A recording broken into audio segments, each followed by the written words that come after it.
Hey everybody, we have an amazing panel coming up. But before we get to that, I have a few little housekeeping items we got to get to. Did you know that next Saturday, that's right, next Saturday starting at noon, we're going to be having a geek panel trivia. Woo! Get your geek on. Come and do some geek trivia with us. It's going to be a lot of fun. Also, if you ever wanted to have some FanX merchandise, starting on the Black Friday going to December 1st, all FanX merchandise is 30% off. The big 3-0, guys, the big 3-0. So if you want to get some stocking stuffers or gifts, this is your time to do it. Get all FanX merchandise, 30% off, starting on Black Friday, running to December 1st. Plus, all our FanX tickets for our next event right now are 25% off. Mind blowing. It's going to be amazing. Oh, it's going to be so awesome. Now, we need to turn this time over. If you've ever read a comic book, if you've ever seen a comic book, if you talk about comics and anything, then this panel's for you. Maybe you've even asked yourself, hey, how do I get into the comic book industry? These guys, they can answer that question. These are the comic experts. So let's turn it over to the MC and moderator, Michael Lovins. Welcome to the panel, the Days of Future Comics. We're excited to have a lot of great talent here with us on the panel today. We're going to talk about the comic book industry and where it's headed and where the art form is headed and where the techniques that we use are headed. So we're excited to be with you today. As I said, my name is Michael Lovins. I'm a commercial illustrator and have been working for 30 years in concept design, storyboards, some television. Now I'm doing a create your own comic book called We Go Anywhere, about a company that does business in outer space. And with that, we're going to go ahead and introduce everybody. Brian, why don't you start with yourself and introduce yourself and your background? I'm Brian Stelfreeze. I'm a comic book artist, and I've been a comic book artist for about 100 years or so. I started my career doing independent comics and then moved into doing stuff for both Marvel Comics and DC Comics. I'm primarily a cover artist, but right now I'm moving into doing a lot of creator-owned stuff. So I just having fun doing comics. Great. Doug Wagner, go ahead and introduce yourself. Hey everybody, I'm Doug Wagner. I'm a writer. I write comic books. I've been writing comic books now for almost 20 years.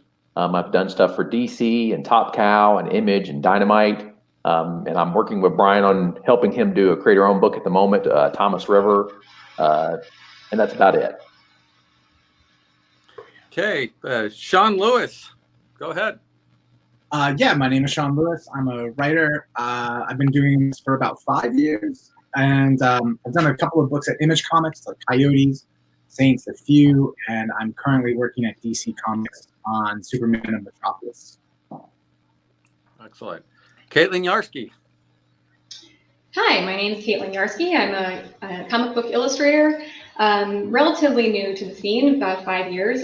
Started working with Sean Lewis, and we've done 2 series together, Coyotes and Bliss. I've also written and drawn a short story for Buffy the Vampire Slayer, and I've been doing covers for various publishers. And Chip Mosher, go ahead and introduce yourself. Hi, I'm Chip Mosher. I recently wrote a comic book called Blacking Out, graphic novel, bande dessinée size, with Peter Krause and some other folks that we just completed a successful Kickstarter. And when I'm not doing that, I'm working as head of content at Comixology. Sweet. Well, great. Everyone's introduced themselves. Let's dive into the question. One of the ways that comics have been distributed in the past, they used to be sold, as you all know, in newsstands and grocery stores, and then in the 1980, the comics were sold now in the direct market, specifically through comic book stores. Phil Solling was the sort of architect of that market. And what the direct market is for all of our viewers is that the retailers buy the comics, and then they have to actually keep the comics they buy and attempt to sell them. They can't return them like they did before. I just want to start with Brian and ask, do you see your comics in the future being sold through this channel, or do you think there's a better way of bringing your comics out into the public? Well, I think right now comics are really diversifying. I think we have the kind of classic way of doing it through comic book shops and the direct market, but I think all these other ways of doing of publishing comics is kind of coming very popular right now, especially I think for people who are doing non-superhero stuff. I think there's a huge audience for doing pure superhero stuff, and that's the direct market. But generally, non-superhero stuff doesn't tend to fare well in that market. But I think right now we have kind of slice of life comics that are being published purely online through like Line Webtoons and all those other online sort of vectors. But I think we're also seeing Kickstarter and a bunch of different ways. Even Comixology is kind of a cool way of doing things. So I really think the market is changing to where the type of comic that you're doing, there's a type of way of publishing that. Sort of what they call the limited market. A friend of mine, DC Comics, we talked about this for quite a while, and limited market, they're selling the comics and Comic Cons and through Kickstarter and things of that nature. Doug, do you want to add to Brian's comments? I think what's interesting now is, obviously with the pandemic and the way things are being influenced through what's going on throughout the world, everything's just completely uncertain, and I'm not sure where things are going to go. And I think everybody's kind of scrambling to figure that out. And I know for me personally, and Brian, who we talk on a regular basis, no matter what, he and I are going to keep producing comics. How that gets to the audience, I think, is going to be an interesting dilemma coming forward, because I just don't know, we don't know what small businesses, how they're going to handle the pandemic, how long they're going to be able to do this. It's just things are evolving, and the pandemic's making everything evolve faster, and it's just going to be really interesting to see where things land. Yeah. Chip, before you got into Comixology as a director there, you were involved with Boom Studios. What's your thoughts about what Doug and Brian have said? Do you want to add to that? Yeah. I always like to go back to the data. I mean, there's always, there's a bunch of publicly available data that I don't think gets talked about amongst pros or fans when talking about the industry. And I just pulled up on my computer just to talk about two trade online sites, magazines, ICV2 and Comicron. They do a yearly sales report for North American comic sales. And in 2019, North American comic sales did 1.2 billion, according to their estimates, with the book channel doing 570 million and the comic stores doing 525 million. And I believe, I don't have the 2018 report up to me. I believe that this is the second year in a row that the book channels have sold more than the local comic shops. And so I think it's just interesting to see the growth of our industry over time. You look at according to ICV2 and Comicron in 2012, it was an $800 million business. It's now 1.2 billion as of 2019, 7 years later. The book channel is for print is becoming more and more important. I don't think there's a world in which the thing about comic book I always find fascinating is in talking about the business is that people come to it and talk about the business like they like a comic book story. There's like big villains and there's dramatic events and it's like, oh, the direct market's gonna go away. Oh, the single issue comics are gonna go away. Oh, this thing happened and everything's going to fall apart and this industry is so fragile.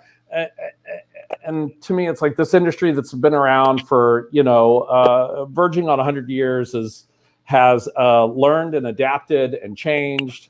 And, you brought up Boom, and I was the marketing and sales director at Boom from 2007 to 2011, which, when I started, Boom wasn't even in the top 20. And when I left, we'd spent a year or so as the number 6 largest comic book publisher in the so-called direct market. And I just remember in 2008, when everything was falling apart, I shared an office with the now editor-in-chief, Matt Gagnon, Daphne Plebin, and the person that ran marketing with me, Ivan Salazar, who's now at Kodansha. And we, everyone was like, oh, we're going to pull back our lines. We're going to stop doing so much. And we had these big plans for 2009, and everyone was contracting, and we would come into the office every day and look at each other and go, man, we're going to kill it in 2009, because we're doing the exact opposite of what people were doing. And 2009 happened. Irredeemable came out. We did the Disney Pixar books, and we popped to number 6, in the industry. So, I think that the industry is always changing. Nothing is as earth-shatteringly negative as what the chatter you hear on Twitter or anywhere else. And with change, there's always opportunity. And there's so many. Like what Brian said, and Doug, there's so many there's so many avenues to get comics out into people's hands. Comixology, the company, where I have my day job, there's, I think it's a great time to be in the industry. Yeah. Well, Caitlin, you and Sean have done the Coyote book. Are you happy with the way the book's being promoted and distributed? Do you see some different things happening in the market you'd like to see happen? It's, because I'm so new, I feel like I don't have, it's not really my place to start criticizing the way things are being done, but I do, as far as the way I see from a creator standpoint, I do think that I personally would prefer to publish full books rather than single issues, mostly from a time standpoint, but I also know that there's issues with the direct market in general, but again, it's probably not as bleak as other people, make it out to be, as just mentioned. So I know that there's definitely a big place for that. Just for me personally, especially because I do indie comics, I think that full books would be a better route for me to make things. Okay. Sean, same question for you, since you worked on the book with Caitlin. Yeah, when you're working at an indie publisher, Image works a lot like a collective. Like you are, there's a marketing director, but you're also doing a lot of work and marketing yourself, and that coming in, and you're also getting a bigger share of on the back end. I think everything's been covered in a lot of ways of what people are talking about. It's just kind of following like audience trends. Like COVID's kind of sped up what was happening already with like film and television as well, with like direct consumer sales. There's a reason why Paramount and every movie studio wants to have their own streaming, right? Like we're going to see like Wonder Woman's going to come out possibly on a streamer before it comes out to an actual movie theater. More than likely, that's how it's going to work. And it's interesting what Chip was saying about book sales. Caitlin and I both came to comics from other worlds. We weren't working in comics. We really knew, I think, like how comics work. And one of the things that was interesting that I think we ran into is that like a lot of our colleagues or people that we knew, like they had no understanding of how to support a book, right? Like if they hadn't spent time in a comic shop in the last 5 to 10 years, the whole idea of like, no, I'm glad you want to support our book, but you got to go and order it 3 months ahead of time at this one place. It was like super confusing. It's still confusing to most of my very close friends. So they're like, can I get it at Barnes & Noble? Can I get it at Amazon? I'm like, yeah, yes, you can. The timelines of it are different, but even just kind of like how you perpetuate and build an audience is something that I think, needs to kind of be looked at, if things are going to move past just direct to consumer. Yeah. And just for a moment, just so everybody knows, in Europe, for example, what Caitlin referred to the books being produced like that, that's how they're produced, is in full graphic novel books. And now the trade market has taken off. We're starting to see a revolution in the business and how these books are sold as collected works. One of the other things, too, to look at is how you promote your book. Brian, I'd like to address the next question on that to you, because you guys really shattered the funding goals on your Kickstarter book. Doug mentioned that you hired a publicist, for example. Oh yeah, yeah. The wacky thing about it, which I kind of discovered, is that it takes everything that I have just to draw the books.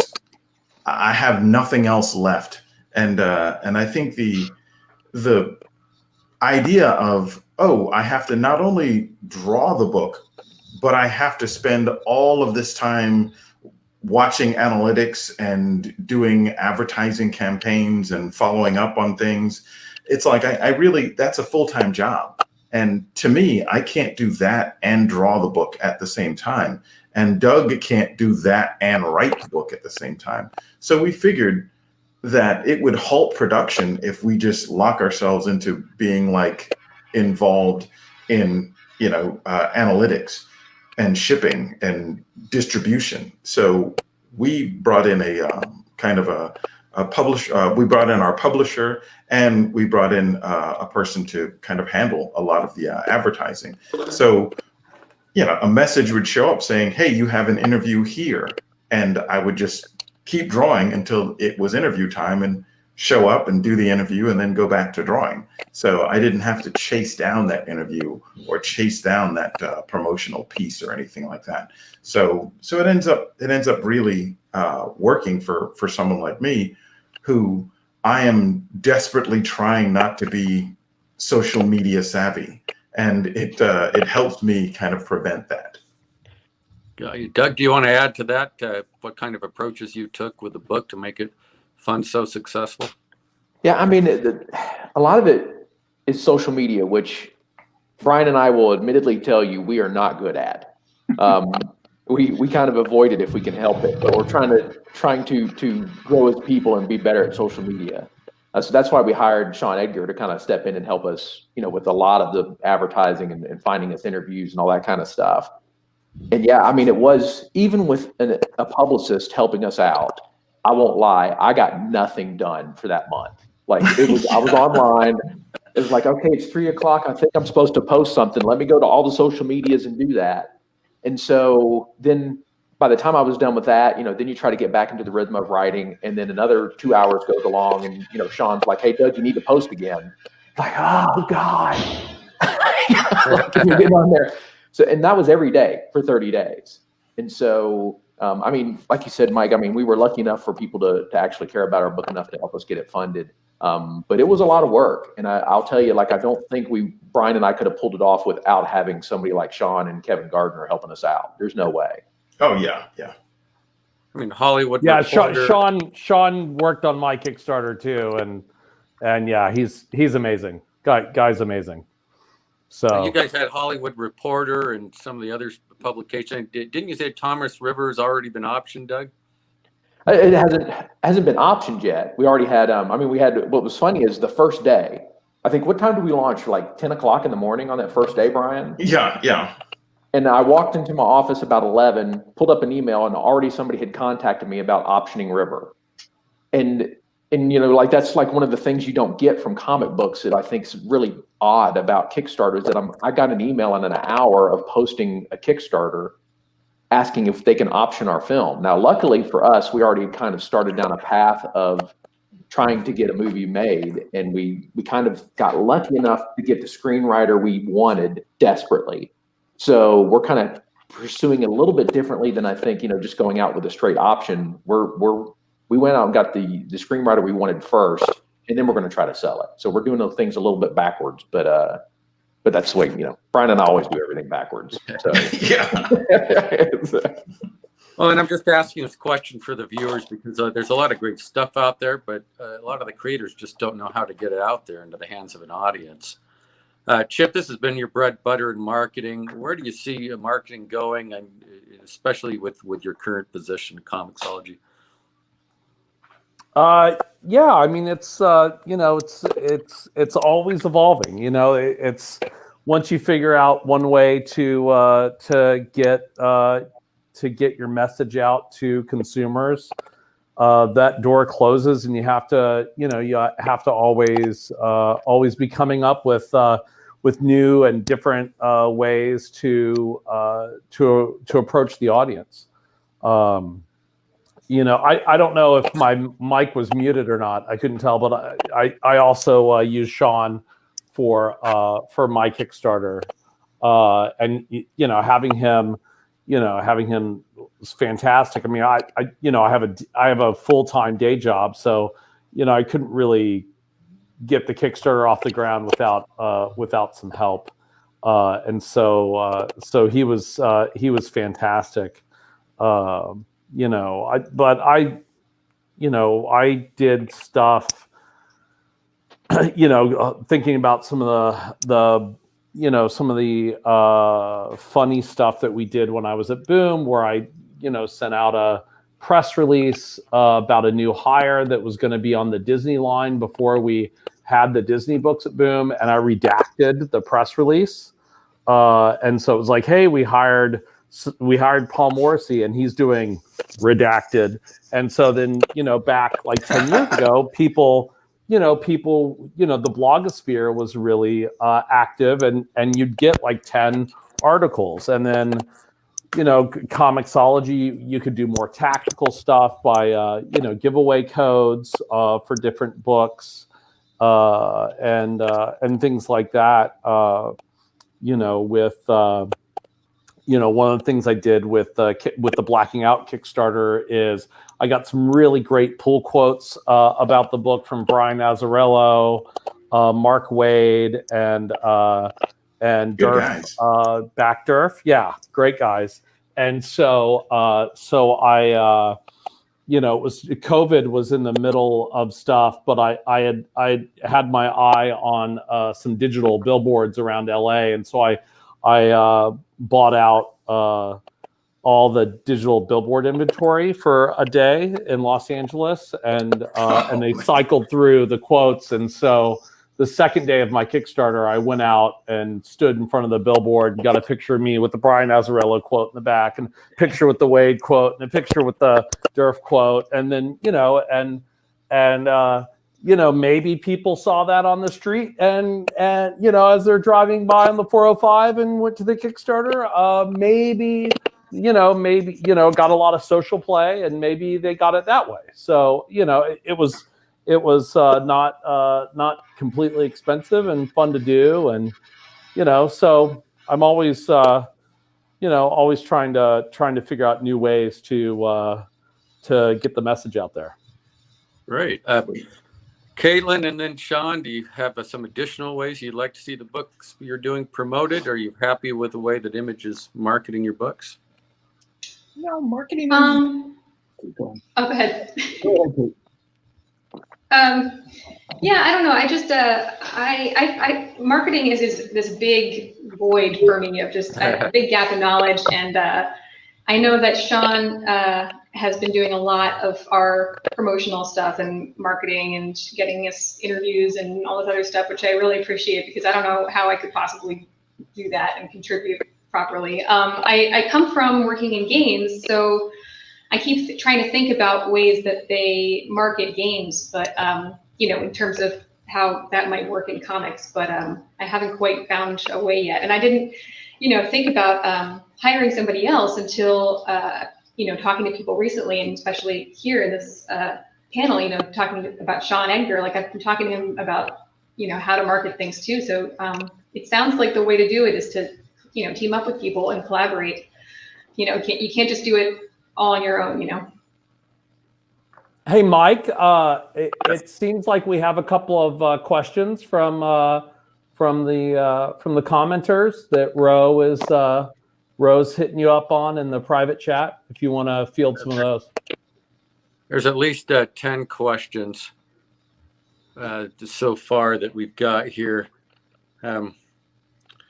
One thing I do want to, though, get to before we address some of the questions, because we are going to address them, is talk about a little bit about technique.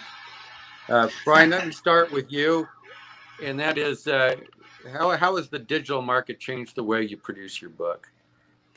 It's really made things easier. I think that's the coolest thing about it is it's made things easier physically, and it's made things easier mentally for me. Like as there's I think a distinct difference between an artist and a storyteller, and I think with an artist there's a value in the product you produce, but with a storyteller there's a value in what you're saying, and that's it. And I think when I would do stuff on paper, and still when I do watercolor pieces, when I do commissions, and that stuff is on paper, that's really about the product that I'm producing. This is a piece of art. But when I do interior work, I tend to do that digitally. And the fun thing about doing stuff digitally is there is no product. There is no piece that you have to sell. There's no artwork. And that really helps me to drop into that mental space of it's more about the story than it is about the quality of this piece of art that I'm doing. And I think that's kind of the biggest thing that I've taken from digital. And one of the things that I think the secondary thing is there was always a kind of reduction when I would do a piece of art as like a painting, and then I scan that. The scan was never quite as good, or I wasn't satisfied with the scan as much as I was with the original. So I would always have this thing of like, well, they're not really seeing what I did. And by the time it was published, the colors are all off and it's just a shadow of what I originally did. But now that I'm doing stuff digitally, it's exactly what I see on the computer screen is really close to what comes out on the stands. So I think that's kind of changed my attitude about doing the work. And one of the things that I appreciate most about the digital stuff is the fact that it keeps me being a storyteller when I'm telling stories and less of an artist. Yeah. And we are going to get to the questions in just a moment. The reason I'm asking these now is because it used to be that you take the comics pages, ship them to the publisher, put them in a protostat, and now that's completely changed everything. Caitlin, before we get to some of these questions here, I did want to ask you, what kind of medium do you use? Are you working traditionally or digitally in your books? I work both traditionally and digitally, and it depends on the length of the project and how much time I have, and but I do try to work traditionally when I do have the time. So for about half the covers for Coyotes, they were in oil paint, I think, and for some of the covers for Bliss, they've been oils as well. But the other ones have been digital. And as far as pages, the way I've started working is by doing the pencils digitally and then printing them out really light and doing the inking over it so that I have a final product. That, of course, I can't do necessarily for every page at this point because I have 2 projects that I'm kind of juggling right now. So I'm kind of trying to do that only for pages that I'm really excited about, specifically, particularly excited about. So, yeah, it's a mix. Got you. Well, a lot of folks are using Clip Studio now. They're using Manga Studio now. They're drawing directly in Procreate. Fellow for DC does all of his files in Procreate and then exports them if he needs to turn them into TIFF files. So just for our viewers, there's a lot of different ways you can work now in the medium. And for the writers, they're probably all working in the cloud with WordPerfect. Well, at this, let's get to some questions, and we'll see who we throw them out to.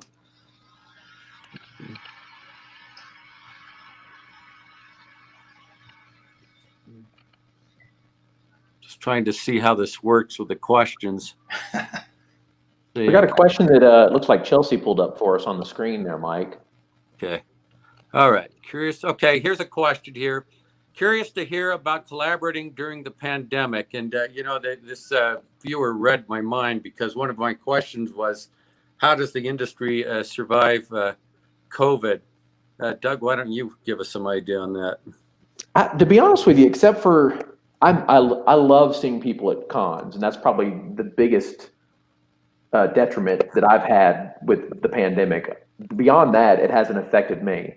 I sit at home and I talk on the phone to my fellow creators on a regular basis. So that hasn't really changed any of that. I mean, I still just call up Brian, what are you doing? Hey, let's talk about this. And yeah, it hasn't affected me at all, to be honest. I work from home. I never leave home. I'm here 24/7. So it didn't affect me, except I can't go to Burger King when I want to. Just so all our viewers know, we're all chained to our desks. Basically, is what the truth is. Sean, do you have any thoughts on it? Has the pandemic affected your ability, or just full steam ahead as usual? No, I think it must be a writer thing. But like Doug, I feel like most of my friends were frustrated when they would call me and say, like, how are you dealing with the pandemic? And I'm like, this is what every day's like for me. Not that different. I do want to say that person, to David who wrote in, thank you. We love you reading Bliss as well. I mean, Caitlin and I have always worked really organically, where like it's a lot like what Doug said. Like we hop on the phone, we talk about, this is working or not working in a script, or how we want to break story, or we want to explore in the next couple of issues. I don't think that's changed, except for like in some ways the phone calls are even more emotionally necessary, at least for me. Like it's just nice to be like, hey, like just to talk to like a friend who's outside of my house and just be like, how's Baltimore? Tell me about another place. Like what's the sky like? Like that's actually been like really, I guess, emotionally nice. I mean, comics is a weird thing because you collaborate over so much space and time now because of the internet and everything. But also, I don't know about other collaborators, but I know with Kate, like during Coyotes, I feel like we created like a really nice friendship through making a book. So it's been kind of lovely. And you're like, oh, great, I'm going to call you. We'll have a friendly conversation, and then we'll spend the last like quarter of it talking about actual work.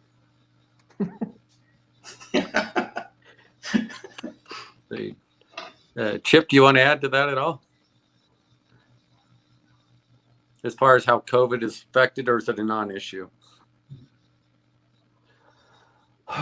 Well, yeah. I mean, I think for me, I really, I feel, I feel very deeply that my main part of my social life, which is like seeing friends at shows, has disappeared, and that's been a very weird thing to realize, that like, oh yeah, I work all the time, and then I go on the road and see people I like, and then I come home and hang out with my wife and work all the time, and realizing like how much of my social being is tied into going out and hanging out with people and stuff like that. And so that's been an adjustment.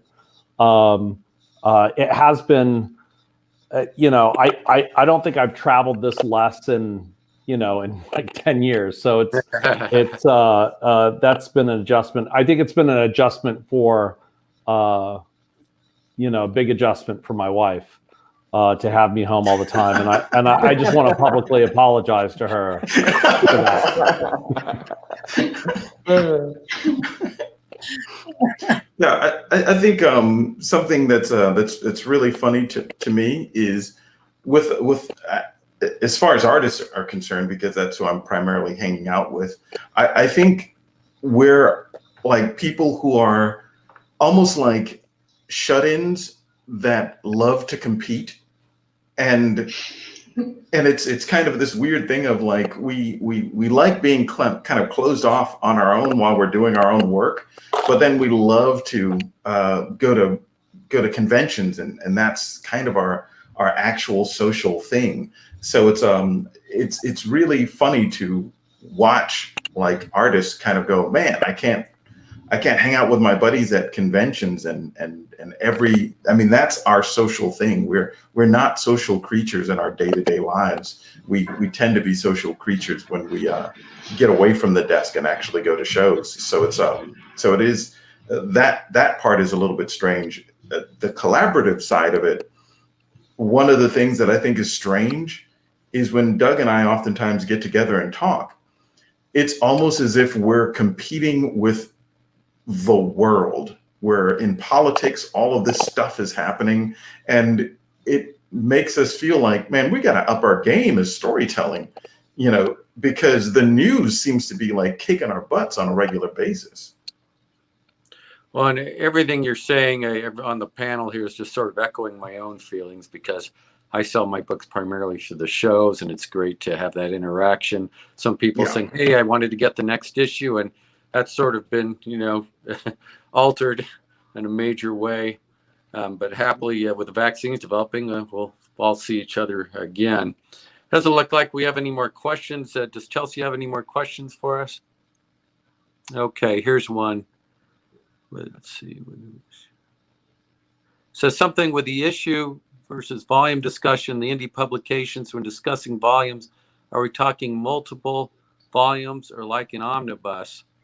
So I guess that's sort of addressing different formats, different editions of how the work's produced. And Chip, we can start with you, since you guys, you publish digitally, but you publish for Boom. What do you think about the different editions that are out there in answer to the question?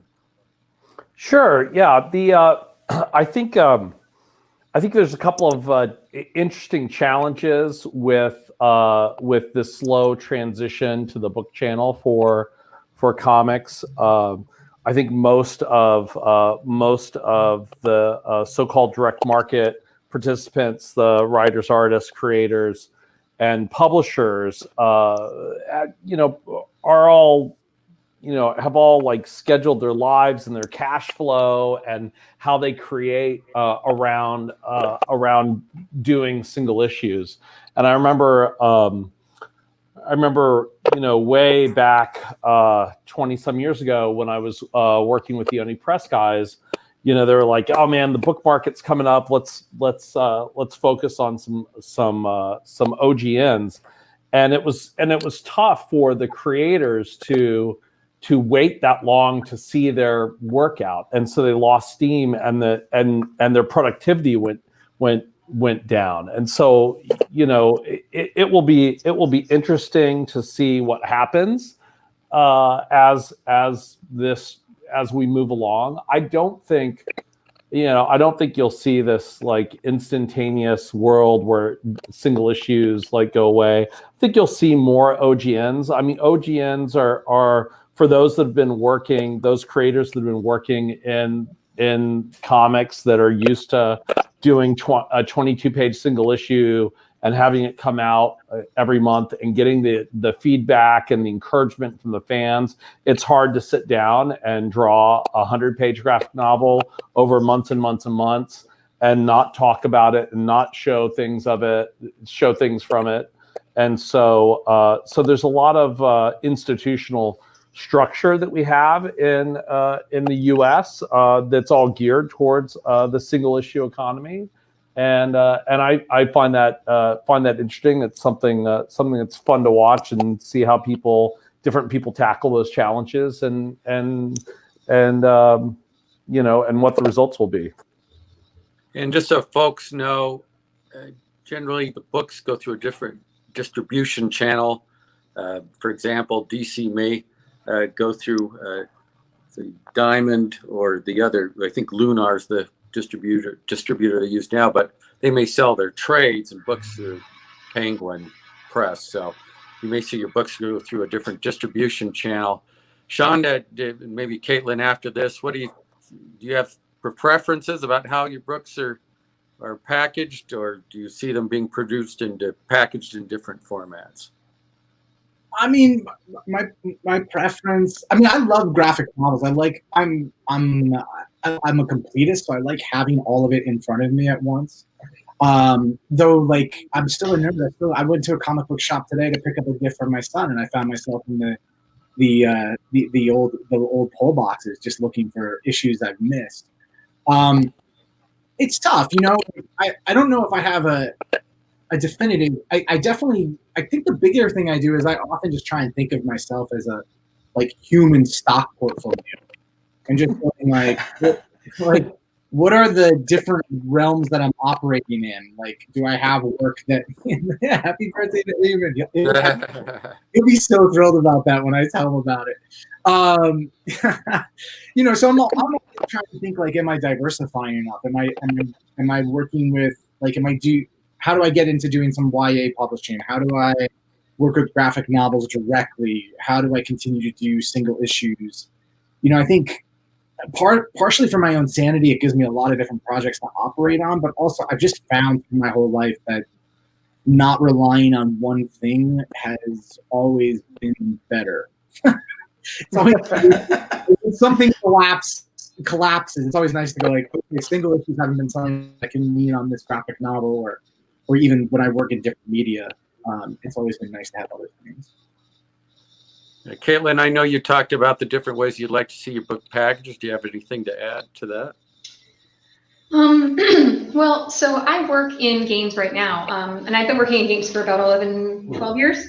And I think part of the issue for me is that until I can make a living just doing comics, a 1 month turnaround for an issue is going to be stressful for me. So I think that I gravitate towards the, OGN because of that. And I like the idea of having just a simple book that people can easily order, that people who, don't typically order comic books, a lot of people in my, circle of friends are, musicians and other artists, and not everybody knows how to order comics the way Sean was talking about, how, you constantly have to remind people when to order things and how to order things and when to pick things up and all that other stuff. And it's confusing for people. I still have to remind my family, and they're the most supportive family on the planet. So it's an issue for me, but I do see that there's obviously a room for both.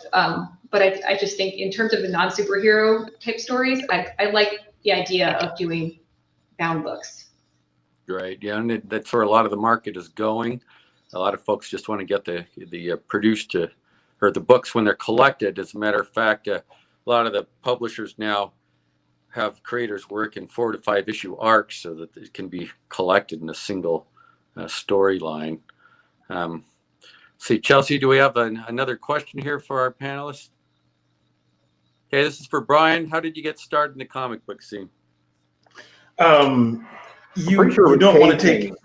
Yeah, you don't want to take any advice from me as far as getting how to get started, because I did it the wrong way. The way that I did it was to get into comics. I spent probably about 15 years first working in illustration, and then working in fashion, and then working in product design, and then working in doing courtroom illustrations, and then finally architectural illustrations.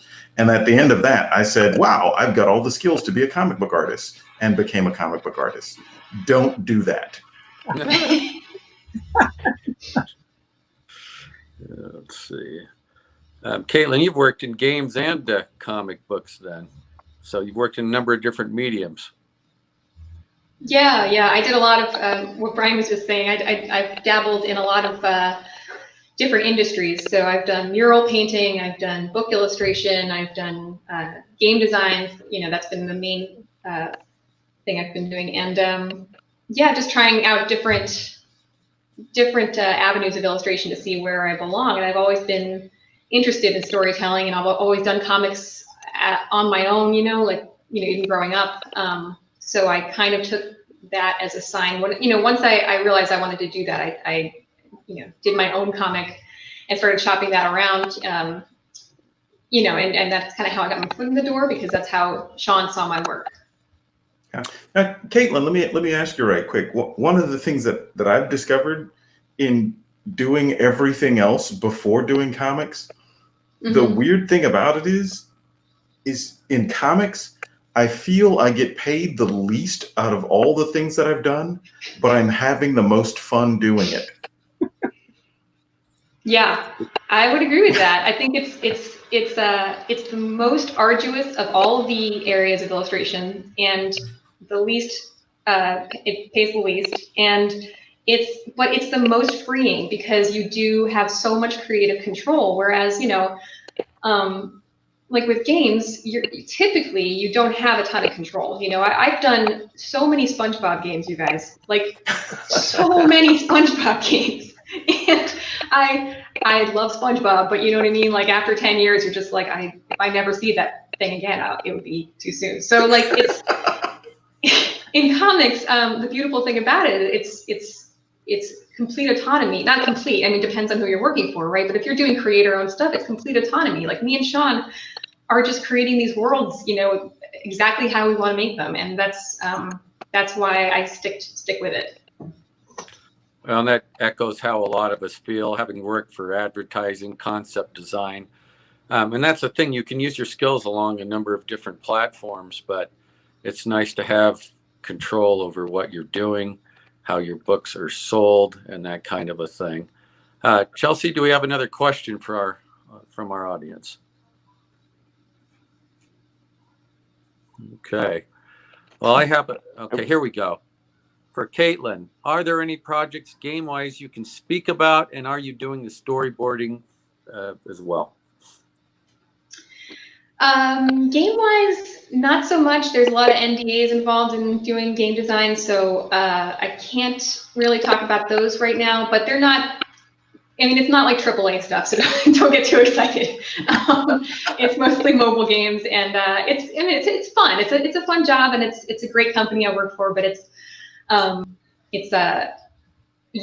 nothing like, you know, it's not like GTA or anything. Okay.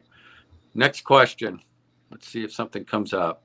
I wouldn't mind throwing something out there. I think a lot of people tend to ask artists, well, how do you guys get started? But like we've got like some awesome writers on the panel. How did you guys get into it? Yeah.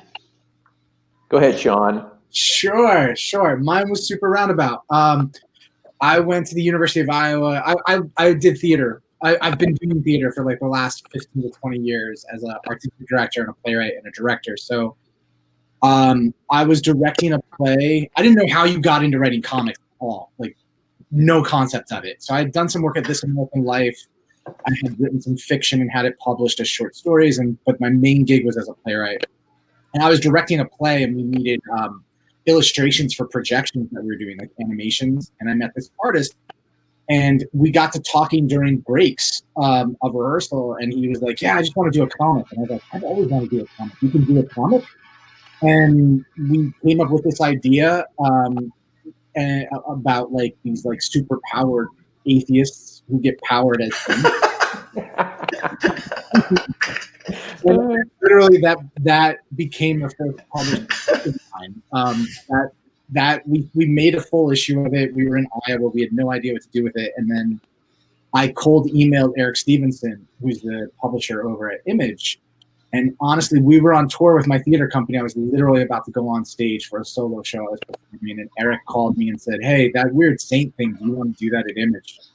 And I was just like, yeah, can I call you back when I get off stage? I've always wanted to say that to a publisher. Very, very, very backdoor. I will say this. I do think one of the things Eric responded to was the fact that I had a pretty deep, kind of like what you're saying, Brian and Caitlin, I had a pretty deep background in writing, though not in comics yet. And so he was really fascinated about, like, he worked at This American, like when we first talked, he was like, you worked at This American Life, you're a published playwright, you want to do comics? And I was like, I'm desperate to do comics. And that kind of did. It's like asking when a supermodel asks an ugly guy on a date.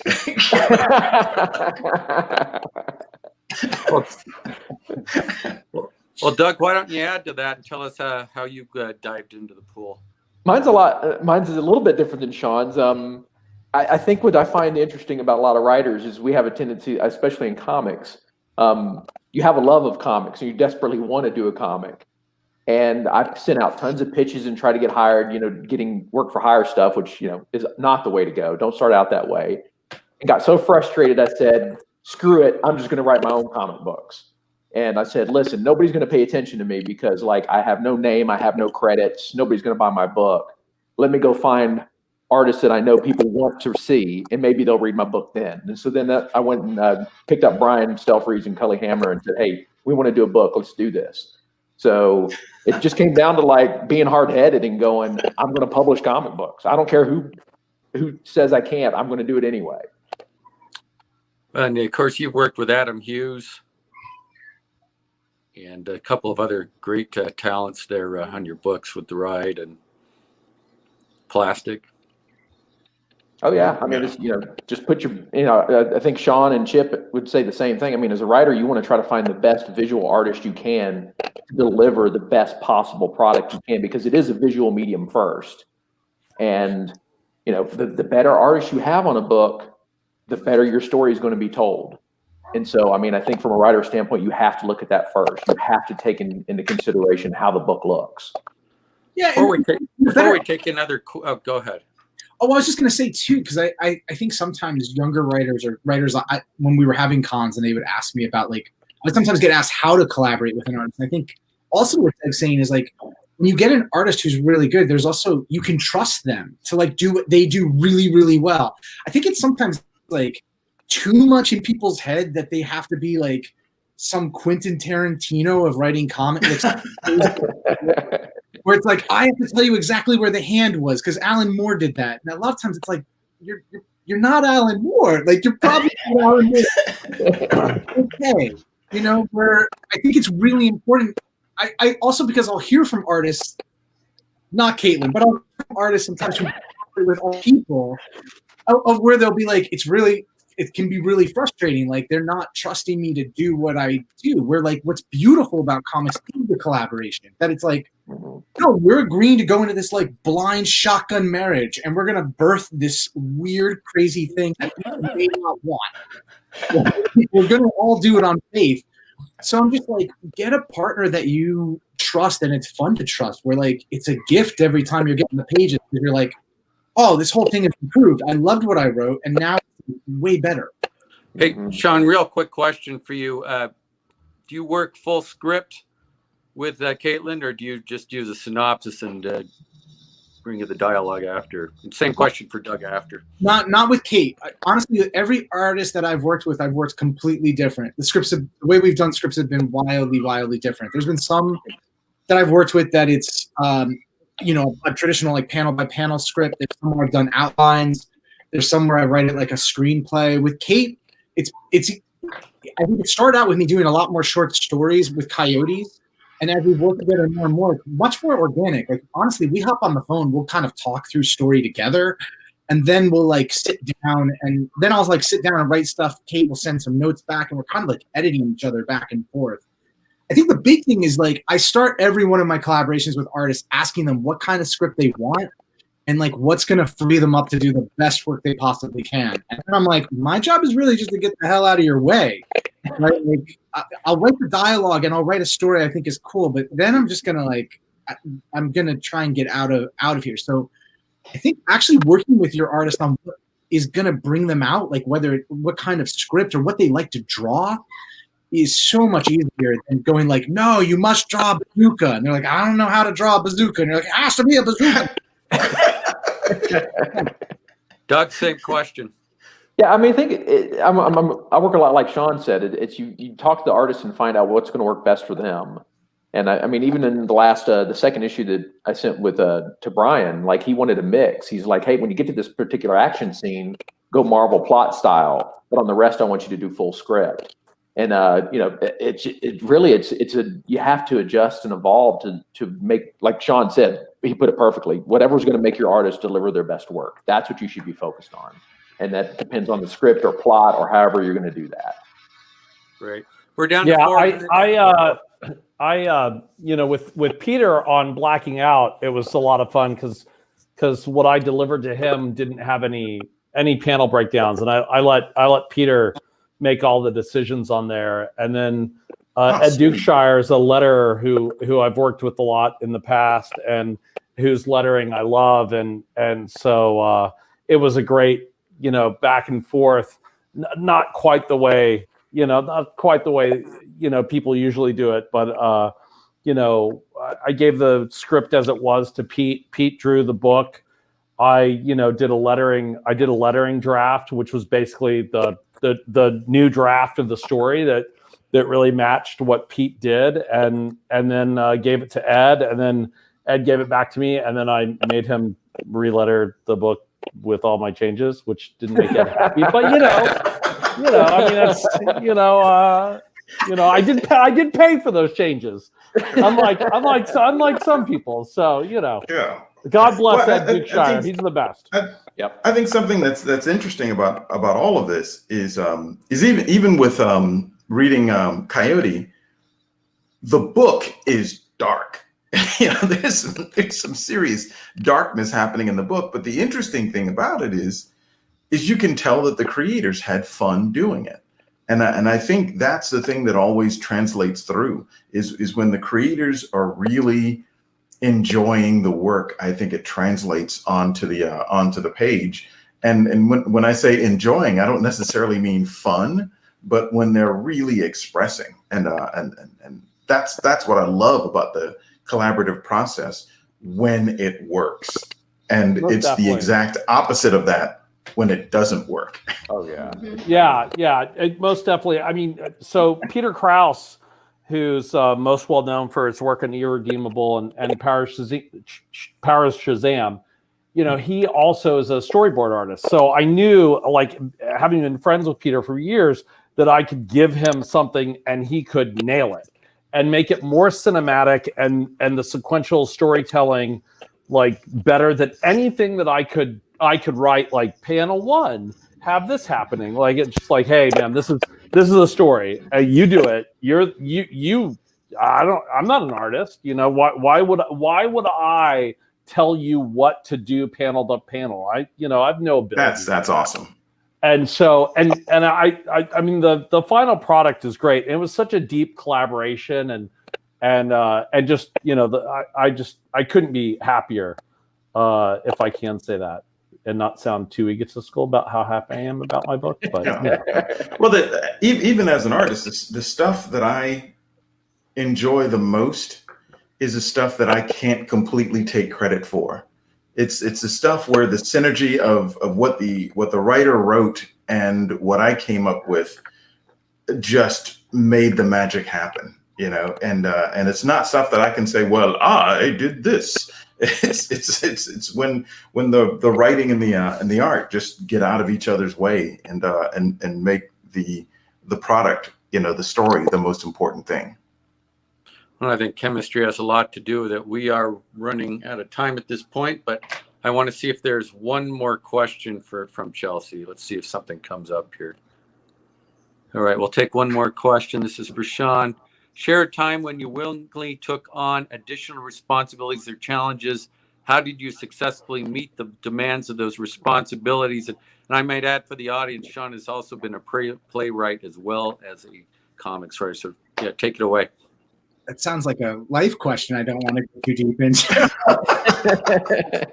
In terms of the books, it's pretty shared. I mean, I take a bit more of a lead, I think, at times with with marketing or the business side of things, or especially like shopping out in LA. Part of that is just the LA stuff because of the contacts I have, but also because the writing, as Caitlin said, is so arduous. Like, when I'm done with the writing, I'm just kind of like sitting here, where the art takes, so much more time. So I'm like, okay, for me to even be a true partner in this, I've got to kind of try and carry these other loads, so I think it's kind of communicating that with the people you're collaborating with and also being aware of like how much work the things take. Like there's always these insane debates on Twitter about like who's more important, this or that. I think like Brian's comment about trying to find, instead of trying to find the place where you're going to be the genius or you're going to be the celebrated person, I think people should be thinking more and more about like, how do you find the perfect partnership so that you can make something you really love and that like other people really love? I think that gets just screwed up too much in terms, and sometimes that is going like, well, if this is taking my artist away to do this, what can I do to help or make their life easier? Because Chip said too, there's times where I'm going to make your life harder by going like, shit, I need to rewrite like 17 pages. Like, which is not fun for anyone. So I think it's more that of just like, I don't know, I don't think of them as weird responsibilities. So it's hard to think of exact ones as much as like, how do we just continue to be true partners on a book? A loaded question. Well, with that, to be continued, Brian Stelfreeze, Doug Wagner, Sean Lewis, Caitlin Yarsky, Chip Mosher, and myself, Michael Lovins. Thanks for our viewers for joining us, and we hope to have you doing some more of these panels in the future. And great conversation with all of you. Thanks for being on the panel. Thank you, and good hanging with all of you. Yeah, nice meeting all of you. Yeah, this is Likewise. great.